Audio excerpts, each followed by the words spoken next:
So, the fiscal cliff, bear in mind, it's worth reminding everybody, this was sort of self-inflicted, has been avoided. The House of Representatives backing a Senate-approved deal to prevent sweeping tax rises and spending cuts known as this fiscal cliff. So, how to explain the fiscal cliff? Well, perhaps just allowing for the last bit of Christmas and New Year celebration, and as we're all lumbering back to work, we thought to try and inject a bit of levity into it. We turn to that economic guru, Mr. Burns from The Simpsons. I guess it's time I explain to these good people the upcoming fiscal cliff. Think of the economy as a car and the rich man as the driver. If you don't give the driver all the money, he'll drive you over a cliff. It's just common sense. And now you know. Dr. James Boyes is an expert on US domestic policy and senior research fellow at King's College London. Joins me now. Dr. Boyes, who's the winner? Who's the loser?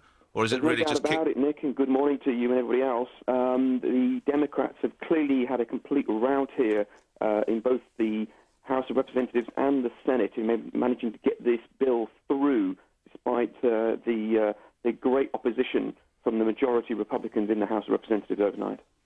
So what happens now? Is this a definitive piece of work, or are we really just delaying whatever needs to be done to a later date?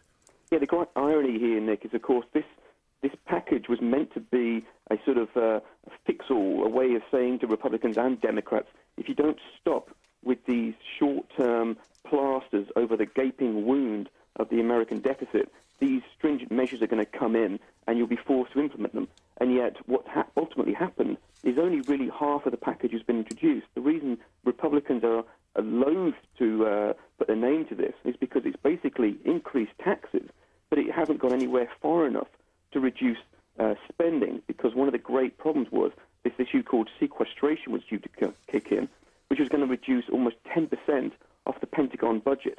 That's been postponed to be up to 1 to 2 months, and I don't think anyone really expects Obama as Commander-in-Chief to introduce that. So it really is just another short-term issue that's going to kick the can of the American deficit down the line a little bit longer, because no great political leadership is emerging in Washington to address the great problems that America's economy faces at this point.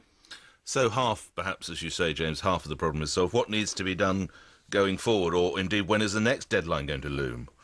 Well, what really needs to happen, Nick, is that we need to have proper leadership in the United States. President Obama has just been re-elected, and yet he really has taken a back seat in this. The main reason this bill got through the Senate at all was because his vice president, Joe Biden, who has spent many, many years in the Senate, got together with the Senate minority leader, a Republican, and basically thrashed out a compromise deal, which allowed it then to go to the House of Representatives.